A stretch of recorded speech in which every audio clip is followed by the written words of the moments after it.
कोशिश करेंगे। लेकिन सबसे पहले राज्यसभा से मुतल्लिक यानी मुल्क की 15 रियासतों के अंदर अब राज्यसभा के जो नए कैंडिडेट्स हैं या नई सीटें जो हैं उनके लिए इंतखाबात होंगे।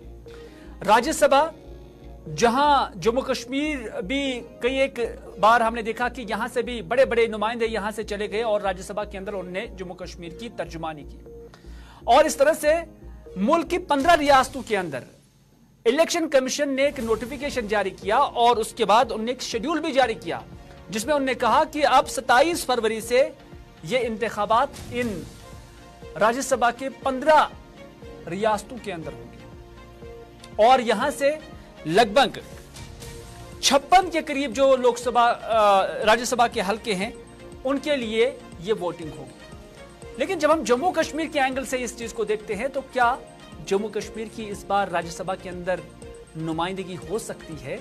अगर नहीं हो जाएगी तो उसके लिए वजूहात क्या है? क्योंकि हम हिंदुस्तान के अंदर जब नजर दौड़ाते हैं तो अंडमान निकोबार, लक्षद्वीप, दादरा और नागर हवेली, चंडीगढ़ ऐसे कुछ यूटीज हैं जहां लेजिस्लेशन नहीं है, जहां कानून साजिया नहीं है। तो इस वजह से यहां कभी भी राज्यसभा के अंदर कोई नुमाइंदगी नहीं होती। लेकिन दिल्ली और जम्मू कश्मीर एक ऐसी यूटी है जहां लेजिस्लेचर भी है और यूटी भी है।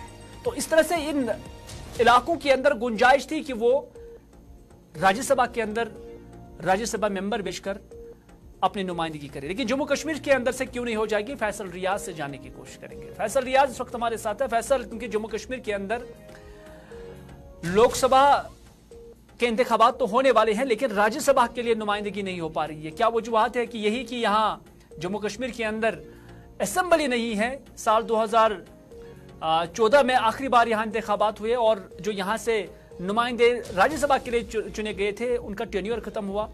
अभी क्या इम्कान है कि साल 2024 के दौरान यहां पर भी इस तरह के इंतखाबात किए जाए?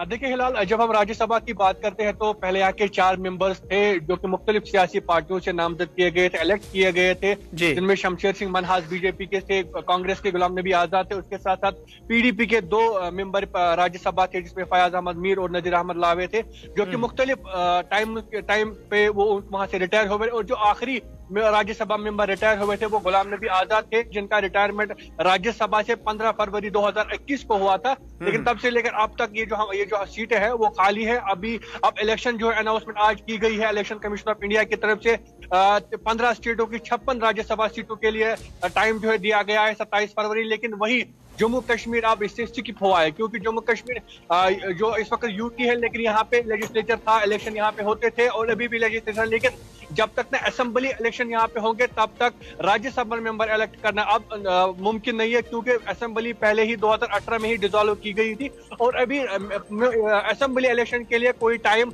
नहीं दिया गया है, कोई अनाउंसमेंट नहीं दी गई। और जिस तरीके से चंडीगढ़ है, नागर दादरा हवेली है, दमन एंड दीव है या लक्षद्वीप जैसी यूटी जो उन्हीं की तरह से अब जो जम्मू कश्मीर की जो रिप्रेजेंटेशन है राज्यसभा में वो नहीं होगी क्योंकि यहाँ पे असेंबली अभी बहाल नहीं है, असेंबली पहले ही डिसॉल्व की गई थी। तो अब जब तक ना यहाँ पे असेंबली इलेक्शन होंगे तब तक राज्यसभा मेंबर चुनना इम्पॉसिबल है क्योंकि राज्यसभा मेंबर चुनने के लिए असेंबली का होना जरूरी है क्योंकि वही एमएलएज है जिनको पहले लोग चुनते और वही एमएलएज पे राज्यसभा मेंबर चुनते। लेकिन फिलहाल के लिए कोई इम्कान नहीं, हालांकि अगर लोकसभा इलेक्शन कुछ महीनों के बाद होने वाले हैं लेकिन असेंबली इलेक्शन का कोई इम्कान अभी तो सरकार के पास है, ना है इलेक्शन कमीशन की तरफ से कोई ग्रीन सिग्नल असल इलेक्शन के लिए दिया जा रहा है। तो इसमें हम कुल मिलाकर ही कह सकते हैं कि जो रिप्रेजेंटेशन हुआ करती थी जम्मू कश्मीर के लोगों की राज्यसभा में वो अब कुछ टाइम के लिए नहीं होगी जब तक न असेंबली इलेक्शन यहाँ पे हो सकते हैं। बहुत बहुत शुक्रिया फैसल जानकारी देने के लिए। इन्हें जब तक न जम्मू कश्मीर के अंदर असेंबली इंतखाबात होंगे तब तक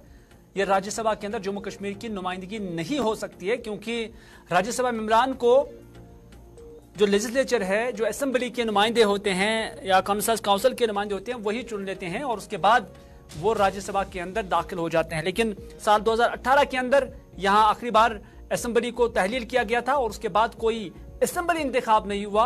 हालांकि जम्मू कश्मीर के लिए जो कानून और आईन के अंदर सेट प्रोटोकॉल के तहत लेजिस्लेचर है यानी यूटी विद लेजिस्लेशन, लेकिन यहां अभी भी असेंबली के लिए इंतखाबात नहीं हो रहे। लेकिन साल 2024 के अंदर क्या यह ख्वाब जम्मू कश्मीर के अंदर पूरा हो जाएगा? क्योंकि सुप्रीम कोर्ट ऑफ इंडिया का यह फैसला है कि सरकार को चाहिए कि वो 31 सितंबर से पहले जम्मू कश्मीर के अंदर इंतखाबात कराए। लेकिन उसके साथ ही क्या राज्यसभा का यह ख्वाब भी पूरा हो जाएगा? अभी भी यह सवाल बना हुआ है।